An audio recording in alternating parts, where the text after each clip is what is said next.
Olá, crianças! Como vão vocês, crianças do maternal aqui da Miniban?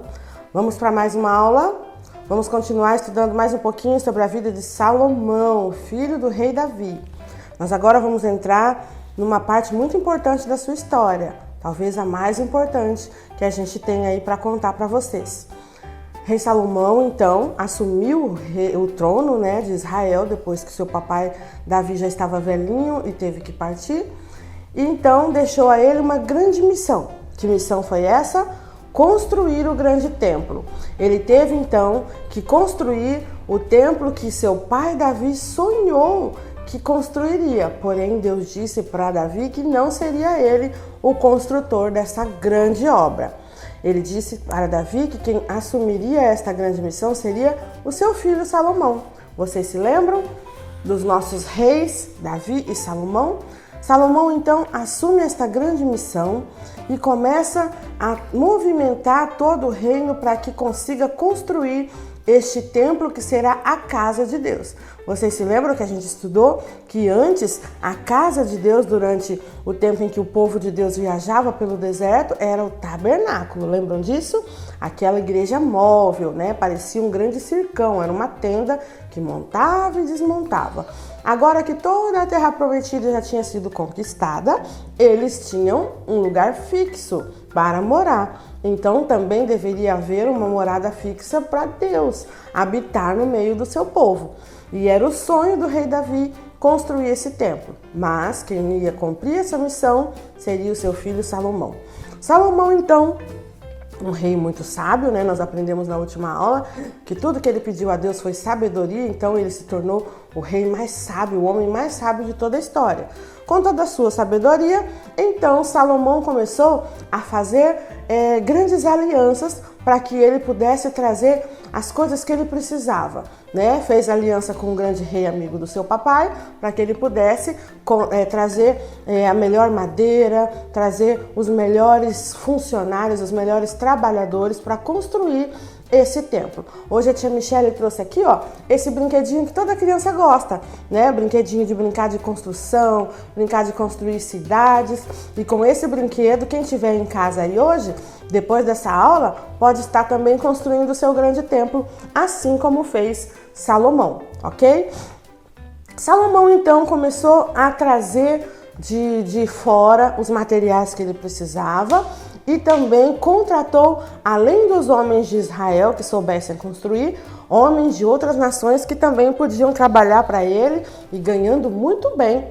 E trouxeram ali grandes pessoas para fazer essa construção acontecer. Muitas ferramentas foram usadas. Quem se lembra da alegoria das ferramentas que eu já contei para vocês? Já contei que certo dia as ferramentas estavam ali todas disputando a atenção do marceneiro Jesus, Do homem que trabalhava ali naquela marcenaria, o carpinteiro Jesus. E elas então, essa é uma historinha não bíblica, só uma brincadeirinha pra gente mostrar como cada pessoa tem sua importância no reino, tá bom? Não está na Bíblia essa história, crianças, é só uma brincadeira. Porque as alegorias, ou melhor, as ferramentas da alegoria não têm olho e boca de verdade, elas não brigam de verdade, Mas a gente sabe que dá para brincar com essas situações. E essas ferramentas dessa história, então, um dia disputavam a atenção do carpinteiro Jesus, querendo saber quem era melhor que o outro, lembram? O serrote dizia que era mais importante porque podia serrar a madeira. O prego dizia que era mais importante porque ele podia juntar os pedaços serrados. O martelo dizia que mais importante era ele porque sem ele o prego não podia juntar nada. A régua dizia que sem ela ninguém podia cortar o tamanho certo de madeira.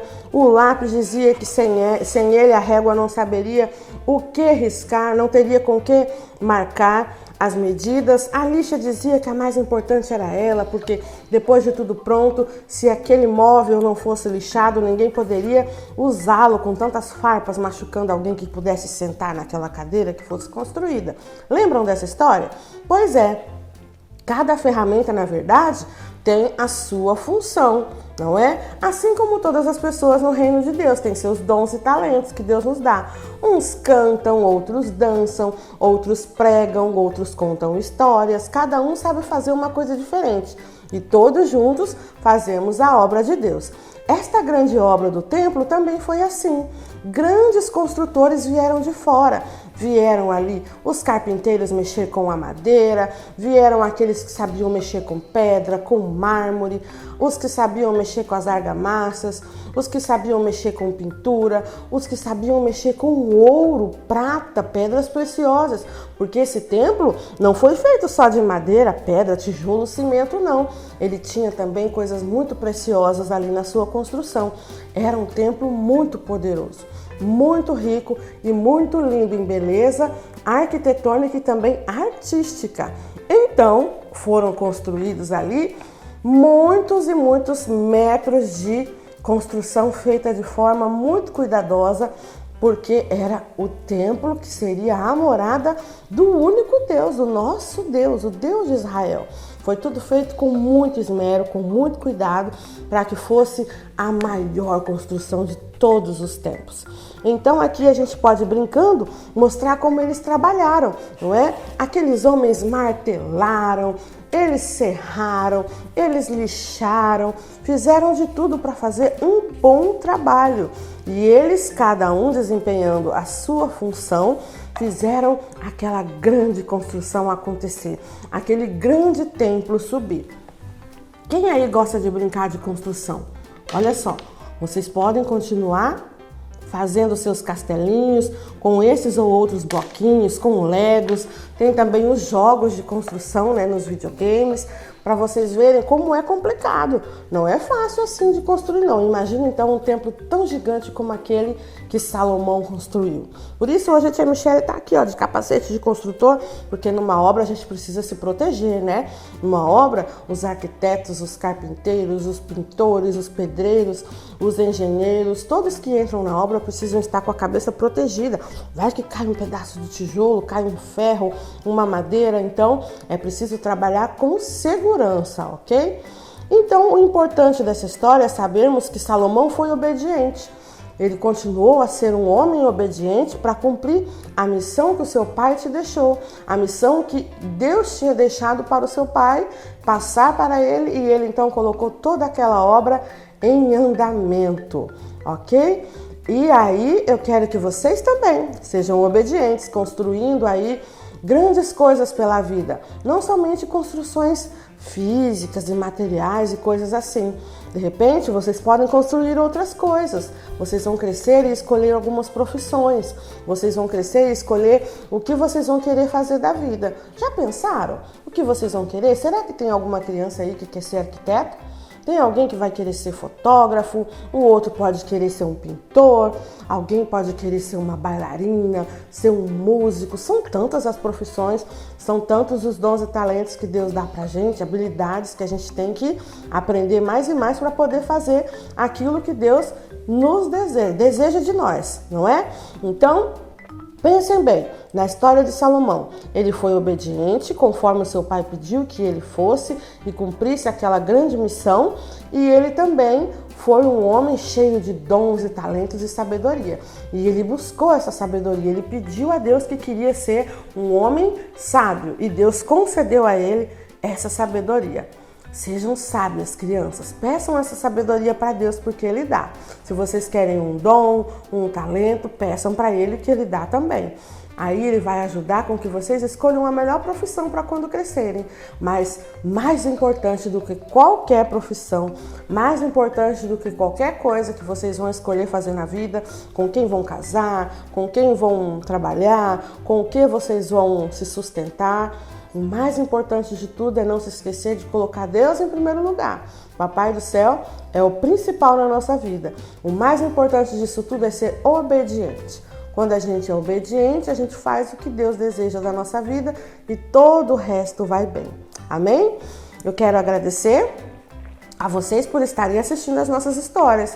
Eu peço que vocês não deixem de assistir as nossas videoaulas, não deixem de aprender todos os sábados aí, quando as nossas histórias forem publicadas, né, forem postadas no site da igreja, no nosso canal da igreja. E eu quero que vocês comentem. Depois, fala, papai, mamãe, comenta lá no grupo dos pais, que é pra tia Michele, que eu gostei da história.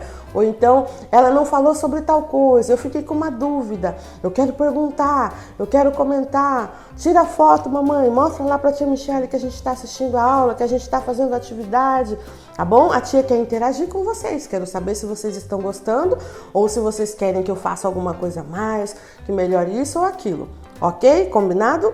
Vamos fazer uma oração? E não esqueçam de depois da história irem até o site da igreja, onde vocês vão imprimir as atividades e fazer as atividades de acordo com a história que eu contei no dia, combinado? Querido Deus, eu quero te agradecer por este momento. Abençoa cada uma das nossas crianças, que sejam crianças obedientes, inteligentes, cada vez mais sábias, e que elas possam pedir a sabedoria do Senhor para saberem escolher aí, de repente, a profissão que vão seguir na vida adulta. Falta tempo ainda, eles têm muito para crescer, mas já podem ir começando a escolher aquilo que gostam, que querem fazer no futuro. Já podem ir descobrindo seus dons e talentos, as suas habilidades, e aquilo que eles ainda não têm, um dom ou uma habilidade, eles também podem pedir, porque o Senhor dá, nós sabemos disso, assim como o Senhor deu a Salomão. Então abençoa os nossos pequenos, dê sabedoria, dons e talentos a todos eles, para que cresçam em graça e conhecimento. Em nome de Jesus, amém. Deus abençoe vocês, crianças, e até a próxima história. Beijo!